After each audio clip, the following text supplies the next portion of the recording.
सांसद कार्तिकेय शर्मा का झज्जर के अलग अलग गांवों में आज जनसंवाद का कार्यक्रम था और इस दौरान सांसद कार्तिकेय शर्मा ने जनसंवाद कार्यक्रम के जरिए लोगों की समस्याओं को सुना। सांसद कार्तिकेय शर्मा ने अपने जनसंवाद कार्यक्रम की शुरुआत दहकोरा गांव से की। दहकोरा गांव में पहुंचने पर लोगों ने सांसद कार्तिकेय शर्मा का फूल मालाओं से स्वागत किया। इसके बाद आपको बता दें कि सांसद कार्तिकेय शर्मा के सामने गांव वालों ने अपनी समस्याओं को रखा। मंच पर पहुंचने पर लोगों ने कार्तिकेय शर्मा का पगड़ी पहनाकर और स्मृति चिन्ह भेंट करके उनका सम्मान किया। अपने जनसंवाद कार्यक्रम में सांसद कार्तिकेय शर्मा ने लोगों की समस्याओं को ध्यानपूर्वक सुना और अधिकारियों को मौके पर ही समाधान के आदेश दिए। वहीं दहकोरा गांव के बाद सांसद कार्तिकेय शर्मा जिले के बरहाना गुगनान गांव भी पहुंचे, जहां पर जनसंवाद कार्यक्रम में शिरकत की। इसके बाद सांसद कार्तिकेय शर्मा ने सिवाना गांव में भी जनसंवाद किया, जहां पर सांसद कार्तिकेय शर्मा ने जनसंवाद के जरिए लोगों की समस्याओं को सुना और अधिकारियों को समाधान के आदेश दिए।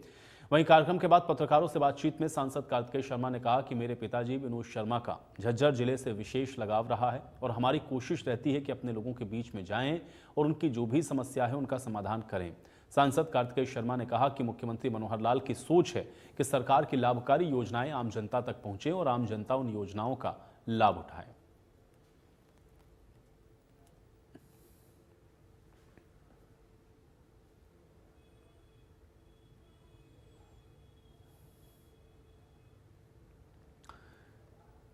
तो झज्जर पहुंचे थे सांसद कार्तिकेय शर्मा। जनसंवाद कार्यक्रम में 3 तस्वीरें अलग अलग गांव की आपको दिखाते। देखिए, गांव दहकोरा गए, सबसे पहले यहीं से आपको बता दें कि शुरुआत हुई।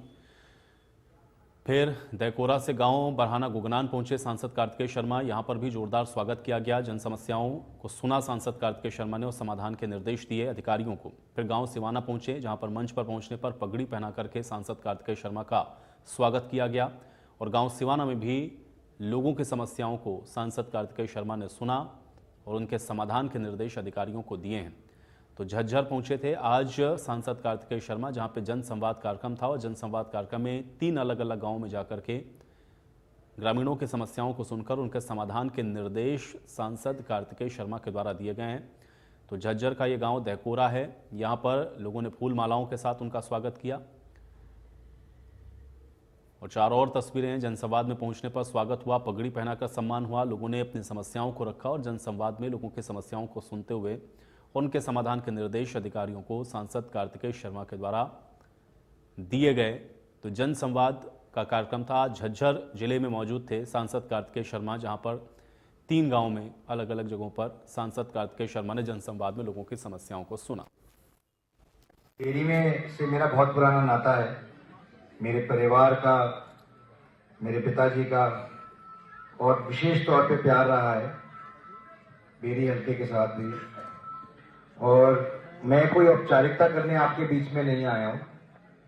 मैं आपके बीच में आया हूं क्योंकि जिस सोच के साथ हमारे देश के प्रधानमंत्री श्री नरेंद्र मोदी जी ने व्यवस्था को परिवर्तित बदलने का काम किया है, देश की राजनीति को बदलने का काम किया है, उसी सोच के तहत प्रदेश में माननीय मुख्यमंत्री जी ने भी ये श्रृंखला शुरू की है कि जहां जनप्रतिनिधि लोगों के बीच में जाएं, आप लोगों के बीच में जाएं, ताकि आपकी जो भी समस्याएं हैं उनका समाधान वही मौके पे हो सके।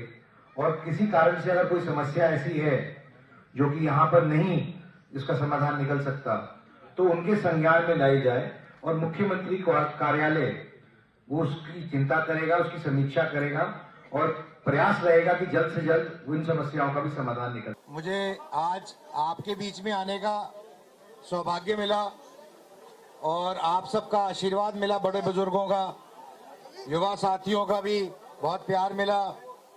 मैं आपका धन्यवाद करना चाहता हूं और इस बात का विश्वास दिला के जाता हूं कि आया पहली बार हूं पर आता रहूंगा और मेरे घर के दरवाजे भी आपके लिए खुले हैं हमेशा।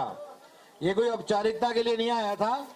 मैं बेरी हल्के के साथ वैसे भी विशेष प्यार है और आपको इस बात का आश्वासन देके जाता हूं कि ये कार्यक्रम जो कि माननीय प्रधानमंत्री जी ने देश में राजनीति बदलने का काम किया है और माननीय मुख्यमंत्री जी ने प्रदेश में एक नई तरीके की राजनीति की शुरुआत की है, जहां पर जो भी जनता के चुने हुए लोग हैं, नुमाइंदे हैं, वे लोगों के बीच में जाएं, उनकी समस्या सुने।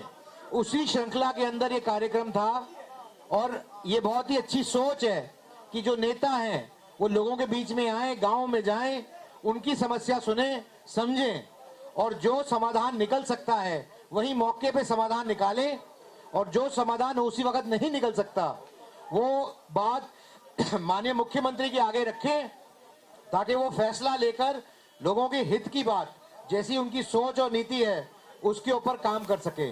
मैं आपका पुनः धन्यवाद करना चाहता हूं कि आप लोगों ने समय निकाला।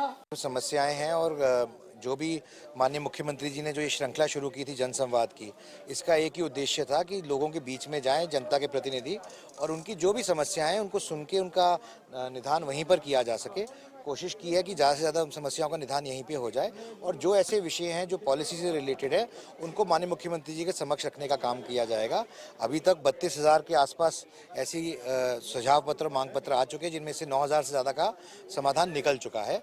तो मैंने यही उम्मीद भी करता हूं और मैं आज यहाँ पे एसडीएम साहब से भी यही बोल के गया हूं कि अगले शुक्रवार को यहाँ पर कैंप लगेगा ताकि जो सामाजिक सुरक्षा के विषय हैं उनके समाधान निकल सके और एक बिजली विभाग के भी जो विषय थे उनका भी कैंप लगाकर जल्दी उनका भी हल किया जाएगा। ये जब कोई एक बड़ी व्यवस्था परिवर्तित की जाती है, इस सरकार की सोच है कि लोगों को, लाभार्थियों को उनका लाभ सरकार की नीतियों का सीधे तौर पर मिलना चाहिए कि बिना किसी बिचौलिए के। इसलिए मैंने उल्लेख किया अपने उद्बोधन में कि कितने स्वतः पेंशन कार्ड बने हैं, कितने स्वतः आयुष्मान कार्ड बने हैं पिछले 6 महीने में 1 साल के अंदर, लेकिन जो कार्रवाई है उसको पूरा करना चाहिए। इसीलिए कोई व्यक्ति कार्रवाई पूरी ना होने की वजह से वंचित रह गया हो तो उसके लिए एक और कैंप लगाया जाएगा गांव में ताकि हर प्रत्येक व्यक्ति को उसका फायदा और लाभ मिल सके, क्योंकि सरकार ने हर व्यक्ति की चिंता की है। बल्कि अंत्योदय योजना और ये सारी योजनाएं इसीलिए की गई हैं कि लोगों को सीधे तौर पर इसका फायदा मिल सके।